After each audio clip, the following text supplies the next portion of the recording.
It was supposed to hurt the government revenues. It was supposed to hurt the GST revenues. It was supposed to hurt the tax income for the central government by some 48,000 crores, right? That was the story. But the news is coming out in the opposite direction and says that the GST mop up is still rising, right? The GST mop up is still rising despite the cuts. You know why? You know why. Viewers of Thinkers Frequency know why this is happening. This is because of the second order effects, right?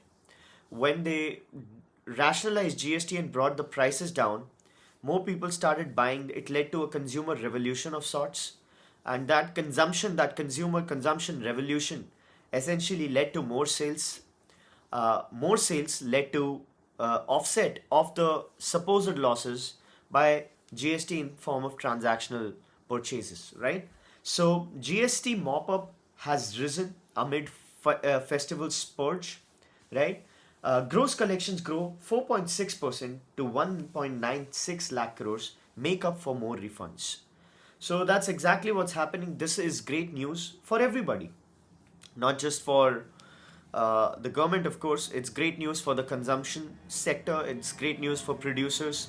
It's great news for everybody that the transactions aren't slowing down even now. Even now. So that's exactly what's happening. If you look at the numbers, gross collection rose 4.6 year on year in October to 1.96 lakh crores, maintaining momentum despite steepest cut, and so on. Official data published showed collections kept pace despite a 40% outgo on account of tax refunds. So that's what's happening with GST. At the same time, a lot of good news is coming from the car segment, right? 4,70,000 cars sold, passenger vehicles hitting new milestones in October. That's exactly what we predicted, right? That the September month might just be not that pretty because the GST rationalization hit on 22nd of September, and from 22nd of September the month didn't have many days to go, right? 10 days, 22nd to 28th. That was the Navratri period. But in October they'll be free hand, so that's exactly what's happening. The 4,70,000 number is the wholesale dispatch. It's not the end consumer number, but the end consumer number is also very, very pretty. So if you want to look at the number, the earlier, okay, industry estimates showed Indians bought as many as 4,70,000 cars, right? Sedans, sports, utilities, and so on and so forth, 17% higher than October 2024. So there's the 17% growth, right, year on year. And then earliest record was made in January with 4 lakh cars. So 4,70,000. You can feel the difference, right? The retail sales will catch up. Maruti is of course number one. Second is Tata, and then comes Mahindra and everybody else. So they are really kicking it in. They're really kicking it in, and it's not slowing down even now, right? And it won't actually. So in 40-day festive period between Navratri and Diwali, we received 5 lakh bookings and retailed 4,10,000 units. Right? In October alone, our retail sales climbed 20% to 2,40,000 units. Says Mr. Banerjee, who is basically, where is this person coming from? Just one second, folks. Executive in at Maruti. So it's heavy. Of course, it's heavy. That's what we predicted, and that's exactly what's happening. This was slightly scary if you remember the first few days of the GST rationalization play, right? The 21st, 22nd September, 23rd September, 24th September. I was a bit scared. I was thinking, what if this doesn't work, right? Then we are toast, right? If even this fails to spur up the consumption play, we are totally screwed, right? The country, essentially, because the country's economy rested on this fulcrum, right? This was the piece, the centerpiece of the economic growth story. We had to have more domestic consumption. We had to have this domestic consumption to spur private capex. We needed that private capex for more jobs, which could lead to more consumption, and so on and so on and so on. So the opposite of the tailspin that Mr. Subramaniam Swamy predicted in 2019. We needed the opposite of that, right? We needed an upward spiral of private capex and domestic consumption. Domestic consumption was very slow, had been slow for many years, right? Uh, Especially in the car segment. The car segment wasn't kicking in. So that's growing, which is great, right? There's another great news coming from the Indian economy, which is around the railway freight forwarding play, right? Railways are growing, monthly record of 14,000 crores Indian Railways freight earnings. So if freight forwarding is going up, what does it mean? We've talked about this. We talked a lot about leading indicators and lagging indicators in the economy and in business and finance. Leading indicator is always transportation of materials, right? And people, of course, but materials. So what does it say? If railways are continuing the freight forwarding streak, it means that there is more consumption to happen. It's more consumption to happen.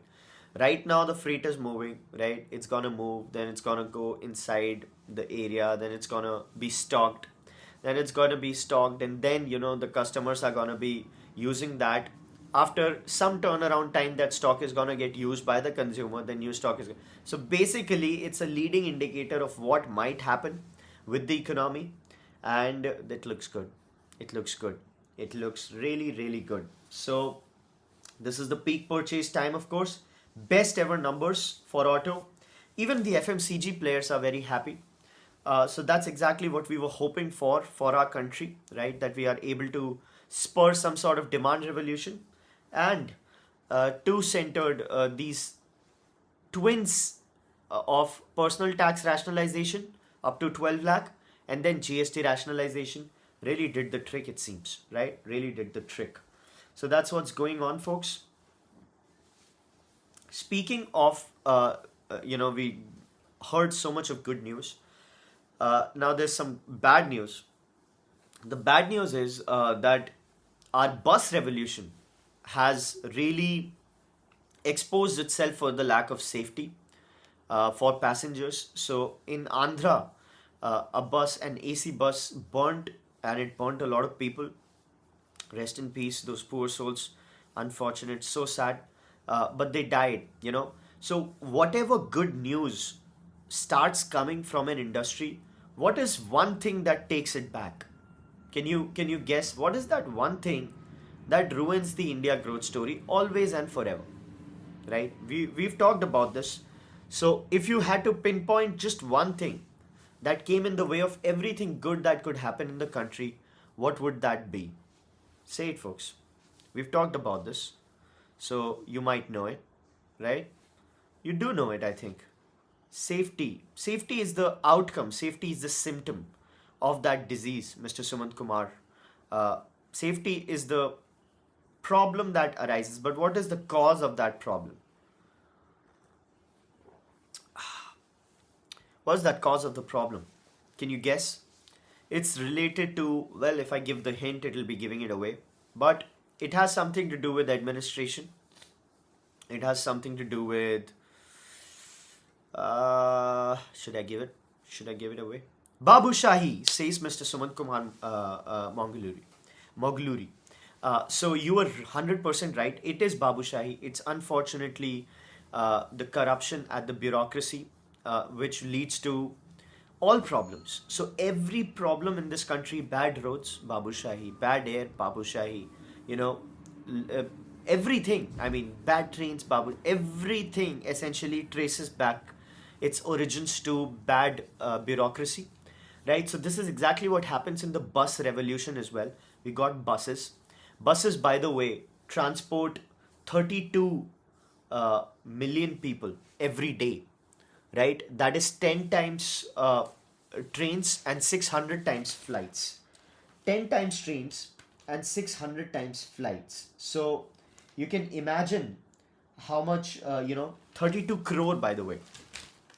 So 32 crore passenger trips by the every day are done by buses, which is 10 times trains and 600 times flights, right?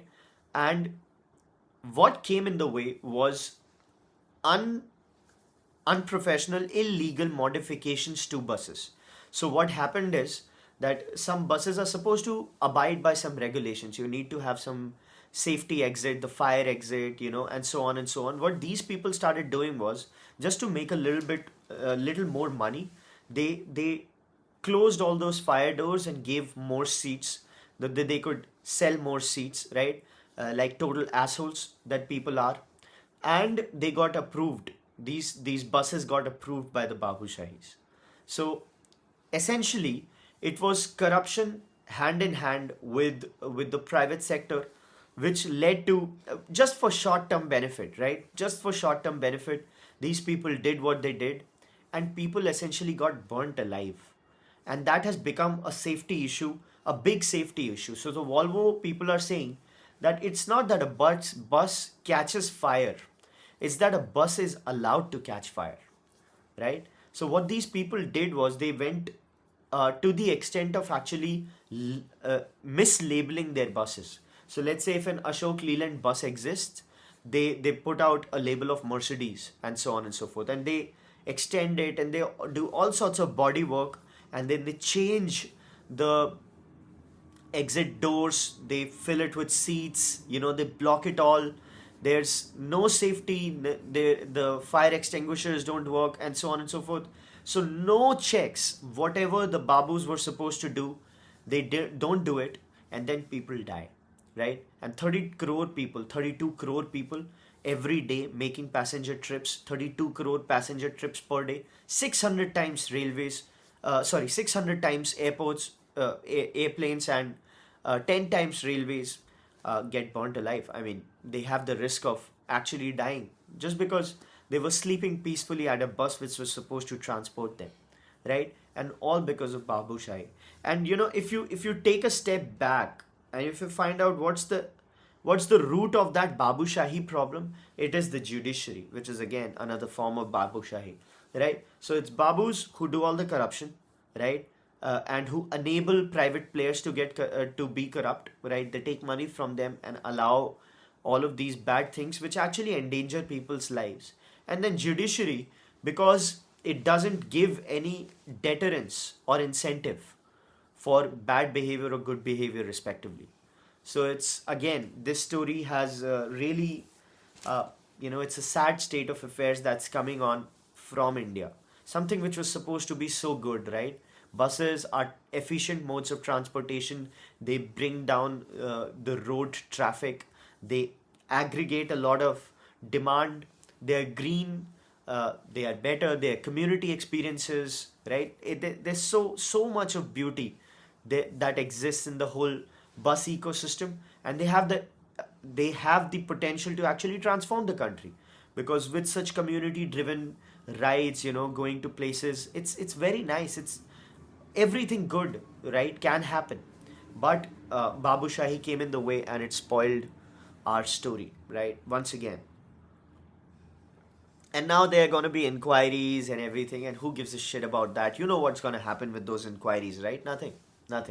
No Babu is going to get punished for actually killing people, right? Should they be tried for a civil case for corruption, or should they be tried for murder? I think they should be tried for murder. In this particular case, uh, the chain of events is pretty clear, right? You took money, the bus got changed, the bus essentially had an accident and people died because of it. So they should be tried for murder, right? But they won't be. Nothing is gonna happen, and that is the future of our country, right? Unfortunately, very sad.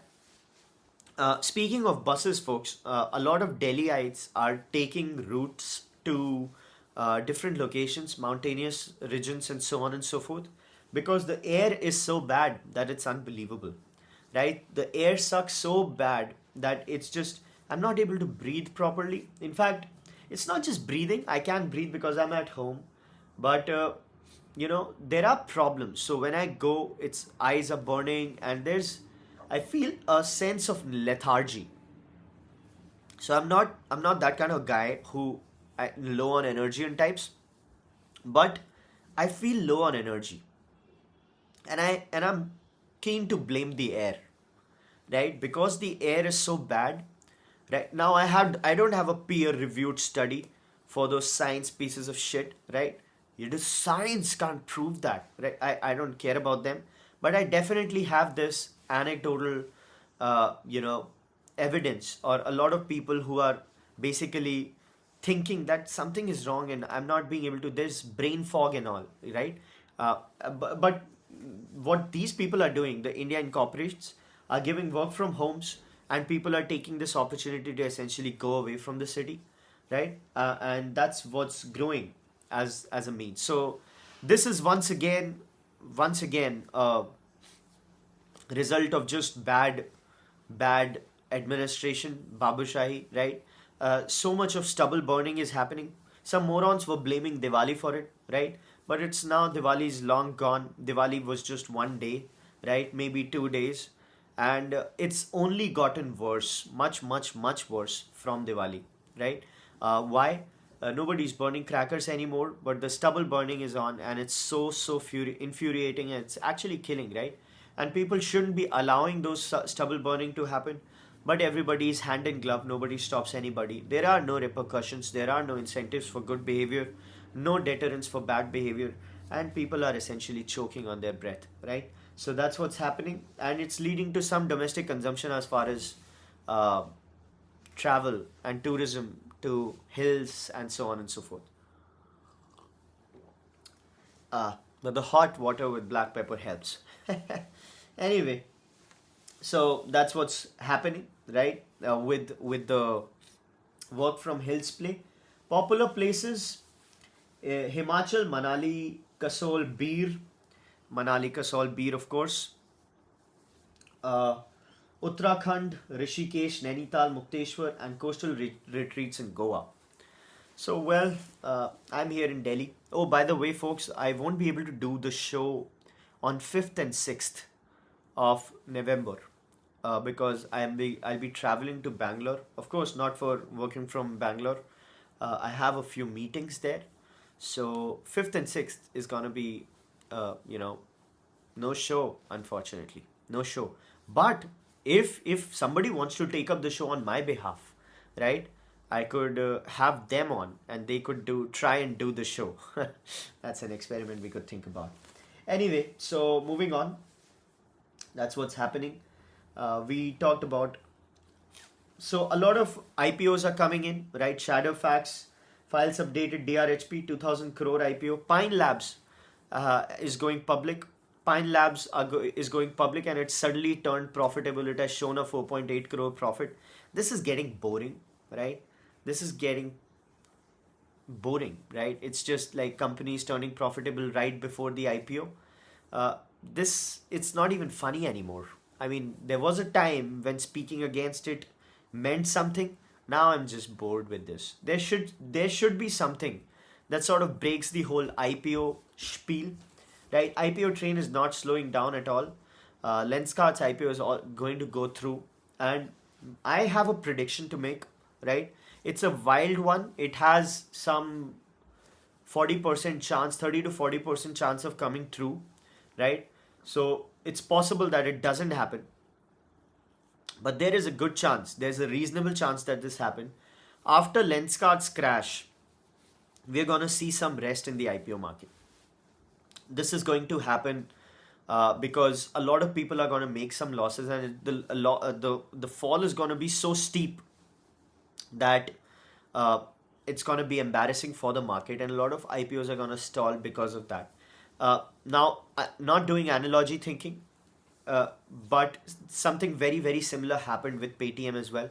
When Paytm went public at a $20 billion valuation and it crashed, everything crashed after that, right? For a very long time. So it led the match which exposed the fragility of the system, and then it slowed down. I suspect something like this could happen with Lenskart, but the problem is that there are a lot of good IPOs happening right at the side, right?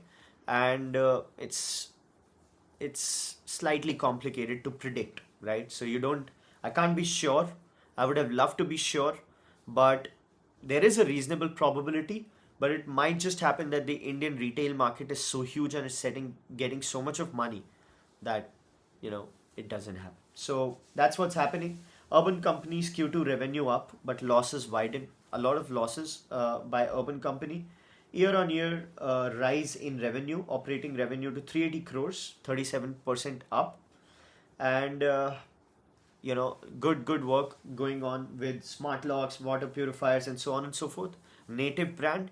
And then of course, they are trying to compete with the newly formed companies like Pronto and Snabit and so on and so forth, which are in the Insta made play. And these people are offering free made services. Free made services. So I got a message from Abhirat sir. He said, "Look at this, man. Look at this. It's basically uh, these people are essentially just look at their WhatsApp promo. They are literally giving free made services, 500 rupee free, get them made for free, and so on and so forth. And soon they're gonna go pay people to avail their services. This kind of mis-selling didn't happen in the peak of the bubble. So Abhirat sir said that, and he was right. I mean, he must be frustrated, right, to reach at a public level, and then your funded VC competitors. They, by the way, those competitors are funded by Elevation Capital. So Elevation Capital is the venture VC firm which essentially funded Urban Company, and it grew. The company grew, and now it's public. And now we Elevation is essentially funding its competitors in the new play. It's funny, but that's exactly what's happening, right? So Urban Company's losses coming out. Uh, Moving on, folks. There's a lot of action happening geopolitically. I'm a bit bored with geopolitics, right? The whole Trump action, but it's necessary. So, Xi bats for global AI body to trump US. Press pushes proposal to make China an alternative on trade cooperation. So, President Xi is really positioning China as the beacon of trade cooperation, which has to be some sort of a sick joke, right? But it's not. He's true for it. I mean, he's serious about it. He's also talking about AI, right? China, by the way, says that they don't need NVIDIA GPUs anymore. They are coming up with their own stuff, right? And they talk about if they crack NVIDIA's game, right? If China is able to crack the NVIDIA's monopoly on GPUs, that's the end of it. That's the end of it. And that's the end of it for the US market, definitely. And then the ramifications are going to be crazy. So let's see what happens there. But for now, he's saying that, World Artificial Intelligence Cooperation Organization could set governance rules and boost cooperation, making AI a public good for the international community. Well, I do not want to hear about public good coming from China, right? Right? I mean, it's just very very weird, but it is what it is, right? And there's nobody that can come close to what's happening as far as China's might is considered. So they're doing, he says something very interesting, right? Just 18 years ago, the city of Shenzhen, nearly 18 million, had been a fishing village until it boomed as one of China's first special economic zones. So Shenzhen was a poor fishing village just 18 years ago, right? Uh, Till the 1980s, I mean 30 years ago, and now it's Shenzhen, right? It's the global manufacturing hub. It's uh, it's actually the most important city for the world manufacturing. Just one city, Shenzhen, and it's the most important player, right? So that's how they've done it. It's just amazing what China has been able to achieve, right? A lot of factors when it comes to China.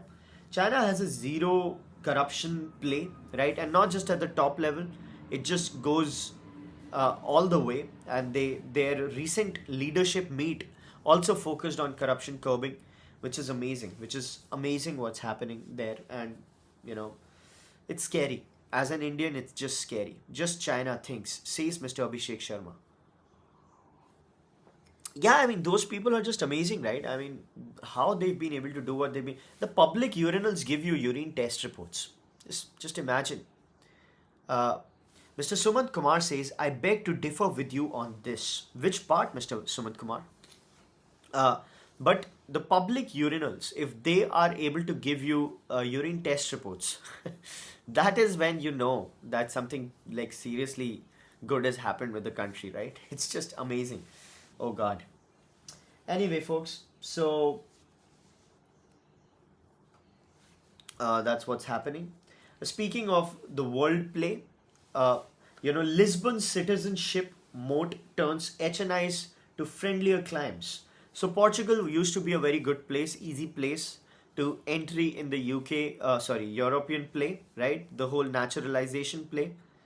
Uh, so they essentially uh, they are making it very difficult, right? And that's basically hurting the affluent Indians, the rich Indians, to essentially uh, look at other places, right? So they were through Portugal, through Lisbon, essentially they wanted the whole naturalization play, the Shenzhen play, and so on and so forth, right? Rethinking of capital commitment as hundreds of Indian families seen affected. Rich Indians are just uh, very quick with finding ways to escape India, as is the biggest problem with the country, and they're on it. They're not gonna stop. Portugal doubles citizenship timeline, right? So, citizenship timeline from 5 years to 10 years. Dip in Portugal for favored interest as investors weigh longer timelines and so on and so forth. So, Mr. Sumanth Kumar has a point. He says, I've been to China and few friends who crib about corruption. They are Chinese nationals. So I've also worked with Chinese nationals, and I've also, I work with people who work in China. Uh, well, that corruption and the kind of corruption India has, it's not even the same universe. That's what I'd say. So the corruption they crib about and the corruption India has, that's it's not the same sport, Mr. Sumant Kumar. So talk about the corruption that they experience, right? And talk about the corruption that we experience. We are literally killing people, right?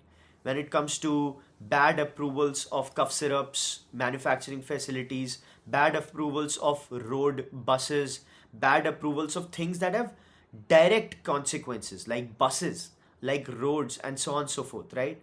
We take money at the cost of human lives, right? That's where we differ. So when we engage in corruption, it's not just somebody making an extra buck. It's somebody willing to kill people to make an extra buck, and that is allowed. And there's no deterrence to that, right? And there's no incentive for good behavior. So right now, corruption isn't a part of the system in India. It's basically the way to do things, right? This is the default operation. But when you talk about Chinese nationals, it's a part of the system, right? And it's a part in a very benign way. That's when I wrote that whole article, the huge article, the Mr. Nikhil Kamath article, I mentioned that China dealt with the diethylene glycol adulteration in one of their native medicines, right? And how did they deal with that? Within 3 months, the chief Babu was essentially executed. Not just tried, executed. In 1 year, they found out the problem. In a couple of years, they landed this guy. They tried him, and 3 month trial. Within 3 or 4 months, he was executed. So we are willing to be corrupt at the cost of killing people. They are just corrupt, maybe something makes extra money, some harmless operation, right? Which essentially works. And this is just a different, not a different country, I'll say. The scale of it, it's a different universe. So talk to them, talk to your Chinese nationals, and talk about exactly what they find corruption in, right? And we can have a TV discussion on it sometime. So you collate great data, right? This is also directly related to lack of political will, says Mr. Abhishek Sharma. I'll come to that. It's slightly more complicated than that, but we can have a proper discussion where you could be a Chinese expert, right? You could write some pages on it.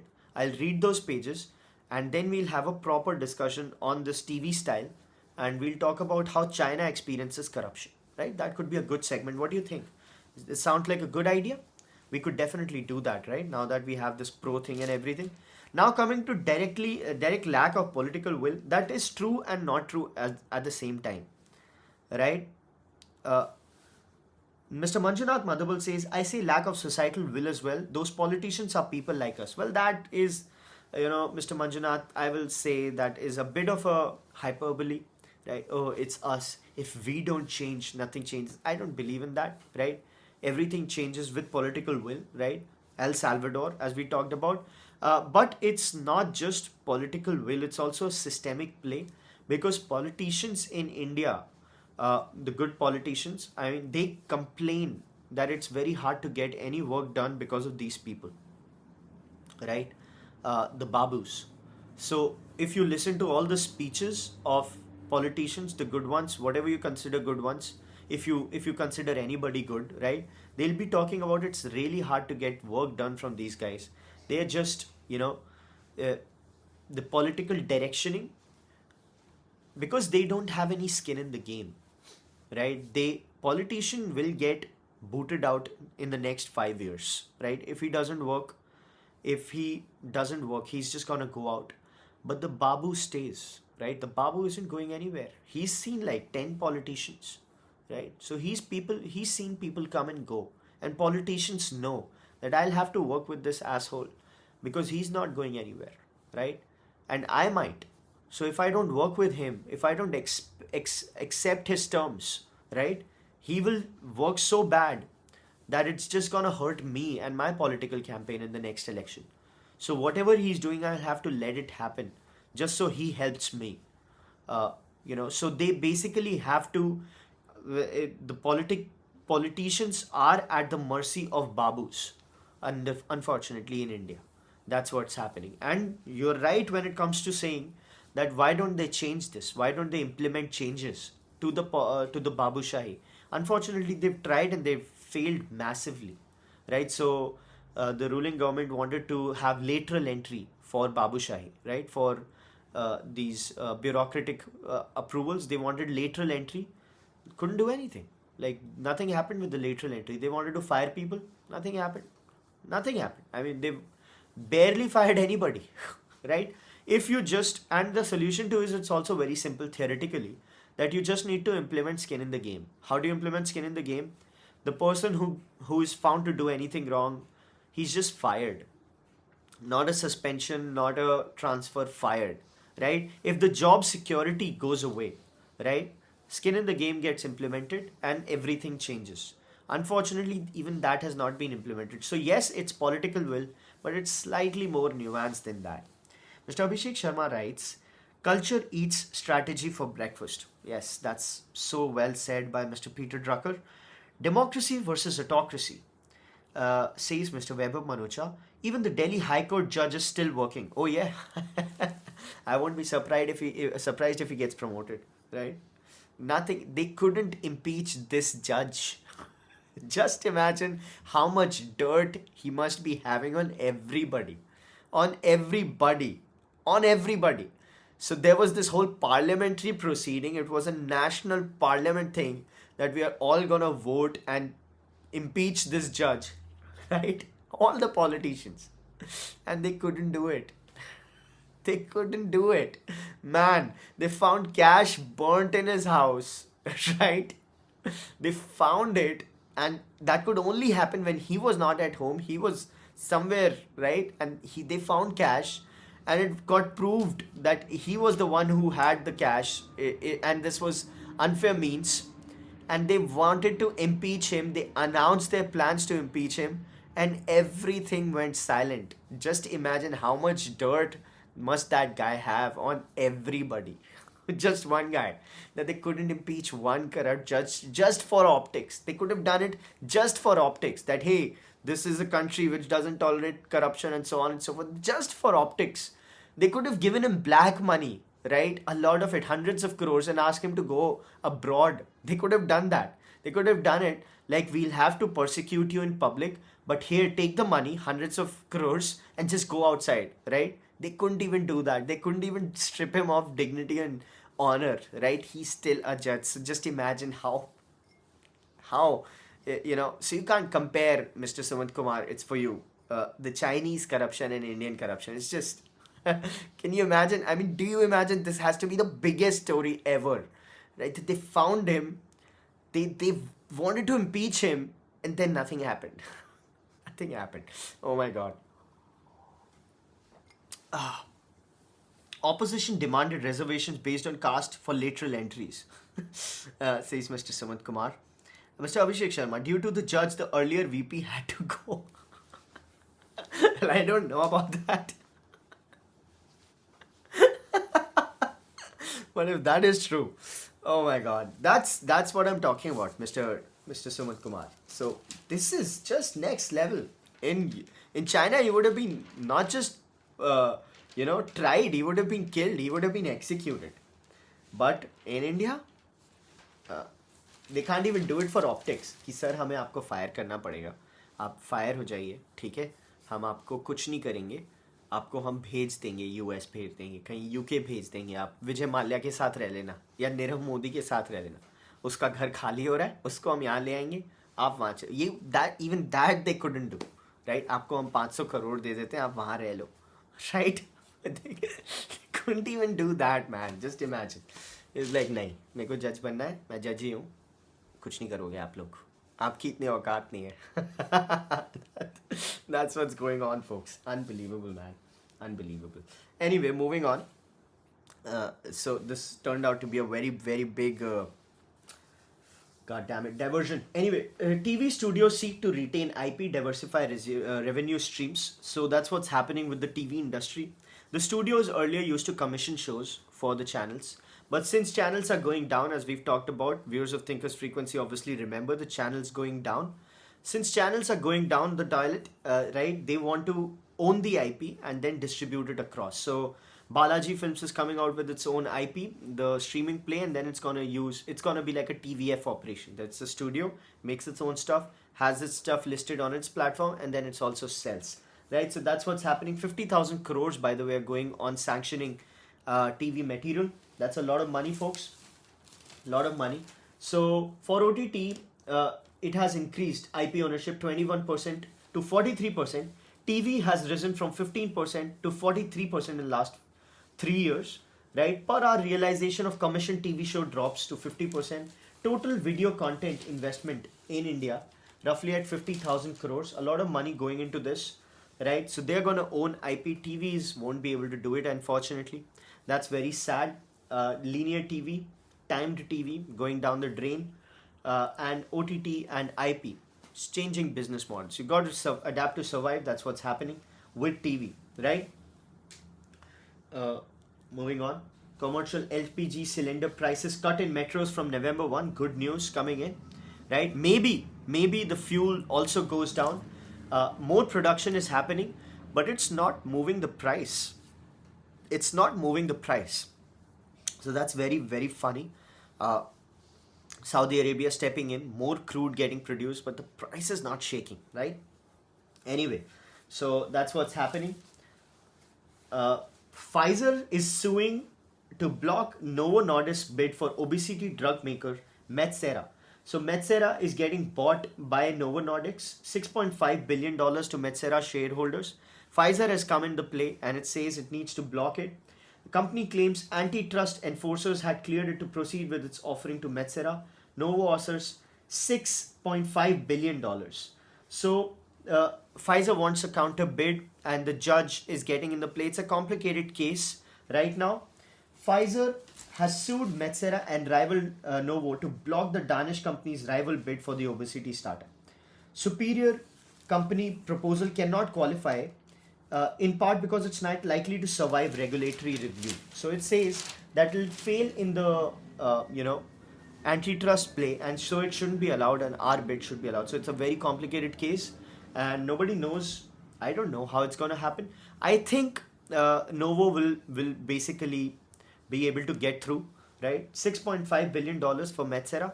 A lot of action as far as obesity drugs, right? Very, very huge, very huge. Moving on, folks. There's a report about how fit are gyms.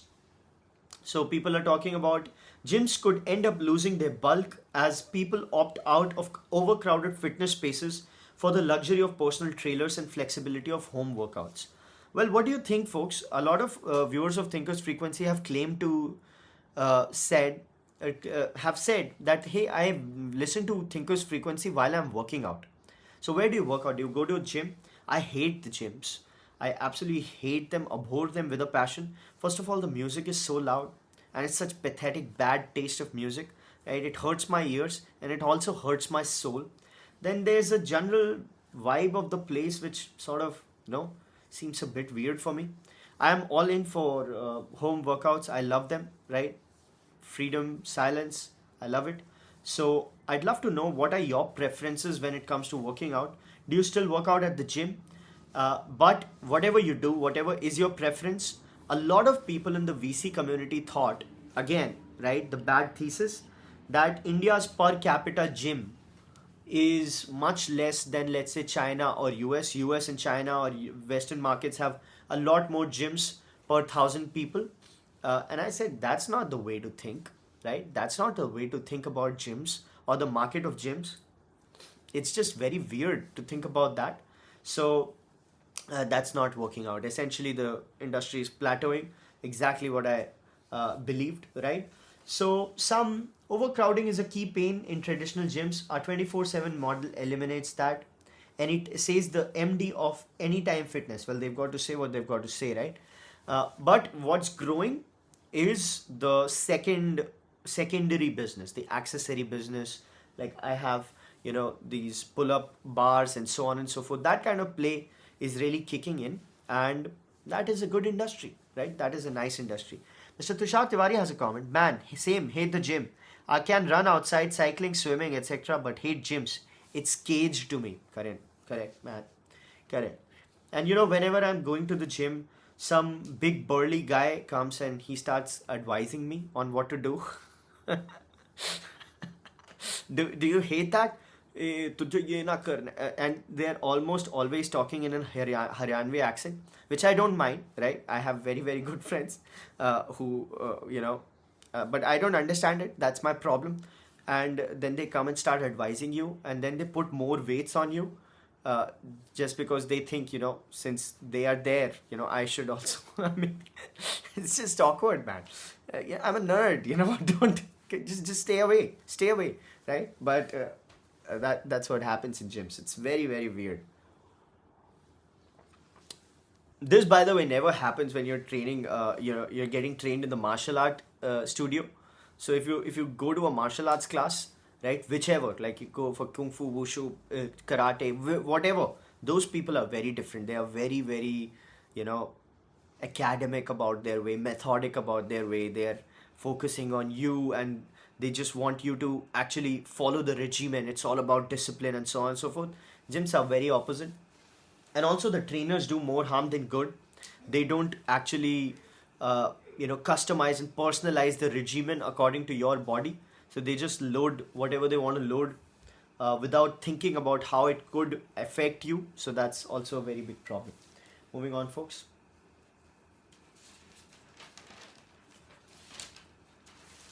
There's a very big problem happening in Sudan, a civil war kind of a situation. So the terrorist army, the RSF guys, they've really seized cities. 500 people have been killed, captured, raped, a lot of people. So it's just hell that's going on. Doctors Without Borders has come out with a report. So Sudan is a very sad country, of course, and it's just getting sadder, right? So thousands feared in grave danger in Sudan's El Fasher. So a lot of things happening in Sudan, right? Let's see what happens. UN, by the way, is creating reports, as is UN's job. By the way, Mr. Buffett is exiting, right? Mr. Buffett at 95 is retiring. He's going to be the chairman. He's not going to be the CEO. He's going to be the chairman. But if you look at Berkshire Hathaway's cash, it's about $384 billion in cash, right? Let me just confirm the number, folk. So $381 billion, $282 billion equity portfolio. So they are really rooting for a fall in the market, right? They're not issuing buybacks for Berkshire Hathaway, right? Even though the share has clawed back a little, right? So a lot of 34% operating profit, that's cool, but it's in a very conservative position. It's investing in a chemicals company, as is the case with Berkshire Hathaway, and as it's the last letter by Mr. Warren Buffett to the shareholders. Now, Mr. Greg Abel is gonna step in. People thought that Mr. Jain was gonna be the chief, right? He was in contention. That would have been a big win for the India. He's an Indian community, but no, he's not. Mr. Greg Abel is gonna pick up, and he seems to be the first person to give to. It might happen that dividends are gonna be issued to Berkshire Hathaway shareholders, right? This is going to happen after 1967. If you want to read about Warren Buffett, sir, you could read a book called Snowball.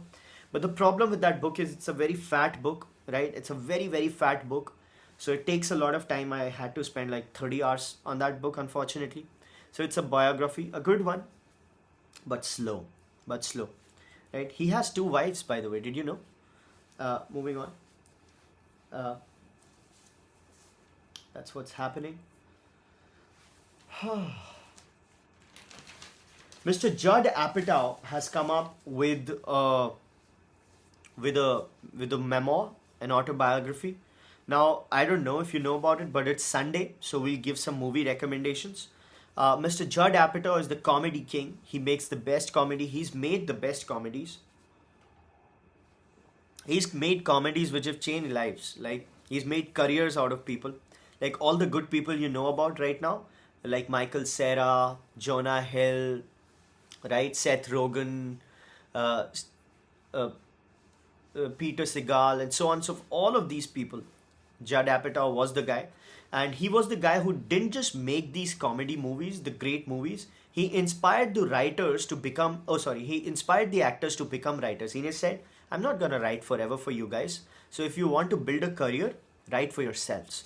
So you actually inspired these people, all these people, Jonah Hill, right, and all of these people, Segal, to Jason Segal, not Peter Segal, Jason Segal, to actually make movies of their own, and they became good movie people. They wrote movies. So I'll give you a brief about Judd Apatow's body of work. So he began 40-year-old Virgin.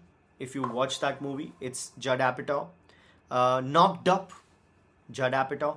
This is 40, Judd Apatow, right? 40-year-old Virgin, Knocked Up, This is 40. Recently, King of Staten Island, Judd Apatow. Very funny movies, funny through and through, and great comedies. Not just funny for the sake of it, right? Meaningful, funny, meaningful, right? In a human way. So very, very good comedies. And then the people he mentored, right? The people he developed careers of, let's say Jonah Hill and Jason Segal, they made good movies. Like Forgetting Sarah Marshall, that's a great movie, right? Forgetting Sarah Marshall is a great comedy, and it was his protege which made that movie. So if you want a Judd Apatow filmography, right? Just let me open the Wikipedia page of. So I'll just tell you the exact movies that he's made, right? That's going to be amazing. So a lot of movies, of course, where he's been the writer, director, and so on and so forth. So a lot of movies that he's produced as well. So I already told you about 40-year-old Virgin. That's a masterpiece. Knocked Up. Superbad. He produced Superbad. If you know about Superbad, of course you do. Forgetting Sarah Marshall, he was the producer. Step Brothers. It was a very, very funny movie. Funny People was great, not that great, but This is 40 was I consider it a modern masterpiece. This is 40 is an extraordinary movie in every way possible, right? Then Begin Again was also his production. Yeah, people seem to like that movie. Keira Knightley and Mark Ruffalo, right? The Big Sick, Kumal Nanjiani, that Pakistani guy, Silicon Valley, he made a movie called Big Sick. Judd Apatow was the producer. King of Staten Island was the one he wrote. It was awesome. And so on and so on. So he began in TV, and then he led to this great,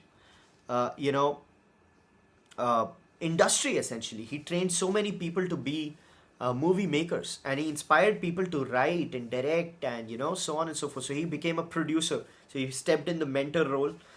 Great guy, great comedies. You want to watch something good, you can watch. If you've not watched any of these movies, I think you have already. but you'd love them. You'd love them absolutely. There's a report about consumption and how Indian consumption is changing. We've talked a lot about this, right? So we won't repeat that report. But I have still not been able to watch Mr. Elon Musk's interview with Joe Rogan, right? 3 hour interview. Couldn't find the time, unfortunately. Busy days. But I hope to watch it soon. I hope to learn a lot. A lot is happening as far as gold is concerned, by the way. China has removed the tax break for gold purchases for its people. People are saying that, it wants to quench the domestic demand, the people's demand, and it wants to buy the central bank play. So it might or might not happen that prices of gold go down a bit, right? Might just happen in that direction. However, a lot of central banking is still heavily reliant on gold, and let's see what happens with the economy, folks. For now, it's green. It's green, right? So this brings us to the end of the 160th episode of Thinker's Frequency, our daily mental workout, our daily dose of insights and analysis, which don't lead to paralysis. Right before we punch in, it's gonna be 9:09. We have some time, but I think we'll have to punch in sometime. I wish you a beautiful day, personally and professionally, and I'll hope to see you tomorrow, same place, same time, hopefully. Right? I need to ask you something. Why didn't people come yesterday? Does anybody have any clue? Right? Today we had like consistently 10 people. Why didn't 10, 12 people? Why didn't people appear yesterday? That's a question I have. But anyway, folks, I need to thank Mr. Manjunath Madhubal, Mr. Sumanth Kumar, Mr. Abhishek Sharma, Mr. Tushar Tiwari, Mr. Vaibhav Manocha, and everybody else who joined. I hope you had fun. I hope this added a lot of value to you. It definitely added a lot of value to me, of course. Mr. Vaibhav Manocha asks, when do we think about starting the TV thing? Yeah, that's what I'm thinking. So if you have something serious to discuss about, and you think, right, I want to talk about this, so here's what we're gonna do. We're gonna have it in a very intellectual way, okay? So let's say some inputs from my side from the session. Absolutely. Please, give your inputs, Mr. Sharma. So what we're going to do is, let's say if Mr. Sharma, Mr. Sumanth Kumar, Mr. Manocha, or anybody else who wants to join, they are going to give me a piece, right? A small written piece. It shouldn't be chat GPT. Write in broken, ways, but don't use chat GPT to furnish those writings. Just write anything, or just send me a voice note. But it should be data driven. I should know that you have some serious amount of data that makes for an interesting conversation, right? So I'll ask questions to you on the TV play. Once that page, one pager that you give me about the whole thing, that is given to me, I'll read it and then I'll call you on the show. And when I call you on the show, it's going to schedule. Let's say we're going to schedule it tomorrow or day after, and so on and so forth. So we're going to have a TV discussion. What we will do is that we will wrap up the early monologue, the 8 o'clock monologue, right? And we're going to start it, let's say, at around 8:40. So it's going to end with that session, right? So we're going to have that conversation, and then we're going to have a 10-minute discussion, let's say. And in 10 minutes, I'm going to ask a lot of questions. It's going to be a quick, very nice thing. And then we're going to taper it off, right? So I'm going to take you off, and then the exit comes on. So that's the plan, and we could do it anytime soon. Just start sending me your papers. I'll read them, and it's going to be funny. Can we have structure-driven discussions like doing domain-wise coverage during weekdays or on weekends, discussion around main news and weekly wrap-up? Okay, structure-driven. So that's what I try to do, Mr. Sharma. It's not very indexed, right? So you're right. Do you want something like, let's say, geopolitics in one, then business in one, then economy in one, and socio-economics in one? Is that? Because sometimes, when you bucket things like that, it sort of takes the connections away. So if you remember today's flow, how did we begin? We began with GST, the good news around GST. We talked about how it's happening, the car market, the good news. Then we came to the bad news. The bad news was about the bus ecosystem, the bus industry. There was a lot of data, there was a lot of business there as well. but we talked about the socio-economic corruption, and then we moved on to the pollution issue of Delhi and how they're using buses. So I like to have that, you know, uh, connection thing, which is free flowing yet very intelligently woven if you think about it. Mr. Abhishek Sharma says exactly something like this. Also, we can keep a track of predictions, how it is faring. Yeah, I that's true. I We should do that. I try to do that always. I try to keep a track of predictions, and the whole labeling thing really helps. And now we'll have shorts, right? So that will be a prediction play. We have all the predictions in the shorts. So that's gonna be amazing, right? But think about it. Do you want that brackets, or would you want that free flowing thing? But I'll try to make it more structured. Definitely, right? So with that, we should go, right? Have a beautiful Sunday, folks. Enjoy the movies. Enjoy Mr. Jud Apatow's memoir. I'll try to read it. I like the guy. I'll try to read the memoir and I'll tell you uh, the whole thing. Mr. Sharma says, I like free flowing with brackets. Okay, got it. So I'll do it free flowing, but I'll also have some aspect of bracketing, right? I'll do it. See you guys. Take care. Bye bye.